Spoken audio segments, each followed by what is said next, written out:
there is one hadith that is very fascinating, and it is an authentic hadith. Our Prophet ﷺ said, Al-Jinnu thalatha. Jinns are of three types. One type, لهم أجنحة يطيرون في الهواء. One type, they have wings and they fly and they roam around in the air. They are flying around in the skies. They're living their lives and they're going by. The other type, they are hayat. There's a category of jinn that typically appears in the form of animals. And two animals in particular the jinns love to appear in. But sometimes there are other animals. And the two main animals that the jinns love to appear in are snakes and dogs.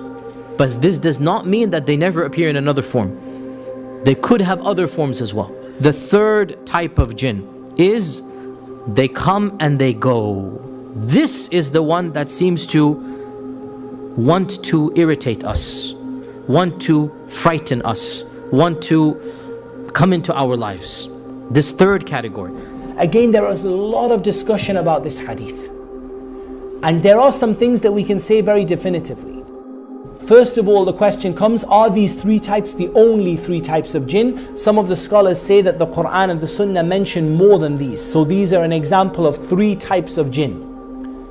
But what I want you to take from this hadith, notice how there are three different types that the Prophet ﷺ talks about. And notice how the three have different characteristics and different abilities. So notice one flies through the air. The implication is that one flies through the air and the other one doesn't fly through the air. Some of them are good and some of them are bad.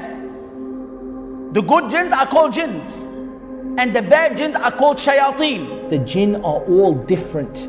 They have different abilities, different characteristics. They do different things. They like different things. They dislike different things. And there are different categories of shayateen. There's a shaitan, al-marid, and there's the afrit. As there's criminals, let us say, some of them are oppressors, some of them are transgressors, some of them are disbelievers. Also the shayateen, there are ranks, depending on their disbelief, depending on their power. And every type of them have different ability and different strength. Just like you, my dear brothers and sisters. Some of you can lift 20 kilos and some of you can lift 200 kilos. Some of you are intelligent and some of you are not as intelligent. So the jinns are like this. And Abu Dawood narrated from Jabir ibn Abdullah that the Prophet ﷺ said, if you hear the barking of a dog or the braying of a donkey, then seek refuge with Allah, for they see that which you do not see. So the Prophet ﷺ indicated that both donkeys and dogs are able to see the jinn in certain circumstances. Allah knows best. There are certain jinns that are there just for evil. Their nature is evil. So one of the ones that Rasulullah ﷺ has told us to be aware of are the ones that like to stay with impurity.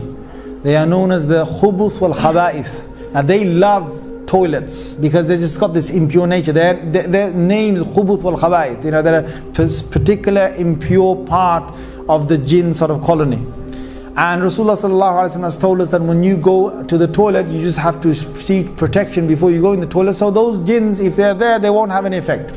There's others that like to stay with human beings because they are impure or they are stay in an unclean manner. Now only impure jinns will stay with impure people if they are of that kind. And they will just stay with them. Sometimes they won't affect them. There's one particular shaitan that will give doubts. So when people make wudu, some people get doubt. Did I wash this? No, let me wash it again. So they wash it again. And then after that, did I wash that little part of my elbow? No, let me wash it again. So they wash it again. This is doubt. This is doubt. And if you see any person who's in that, the best way is to get somebody who looks over them and tells them, just listen to me. Yes, you washed it. Now you just carry on. Allah subhanahu wa ta'ala tells us that the jinn say, وَمِنَّا الصَّالِحُونَ وَمِنَّا دُونَ ذَلِكَ. Some of us are righteous and some of us are not. وَكُنَّا طَرَائِقَ قِدَدًا. And many of us have different ways and different ideologies and different thinking. Some of them, the jinns, are Muslims. Some of them are disbelievers. Some of them are Jews, Christians, Buddhists, atheists, monks, everything. the same as human beings. Many people mistakenly think that all of the shayateen are chained up in Ramadan. This is not true. Only the marada of the shayateen. And the marada of the shayateen are the obstinate or the ones that are especially going to harm you. Are they a separate category like the ifrit?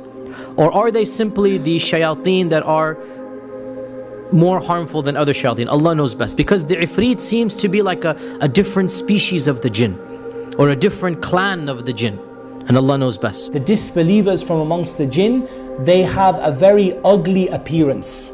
They don't have a very nice appearance. And we don't know a full appearance of them. I've met many patients who describe the jinn to me. I've met many people who have seen the jinn in various different forms. But I'm going to only quote you what Allah Azza wa Jal tells us about the jinn in their appearance, or about the evil beings from amongst the jinn. Allah Azza wa Jal tells us about the tree that grows from the base of the hellfire. The tree of Az-Zaqum.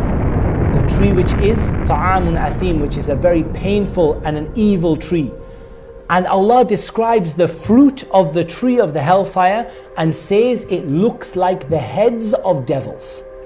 So if you imagine this horrible tree, this horrible poisonous evil tree, and you imagine that it looks like the heads of the shaitan, you can imagine that these shayateen are not particularly nice in appearance.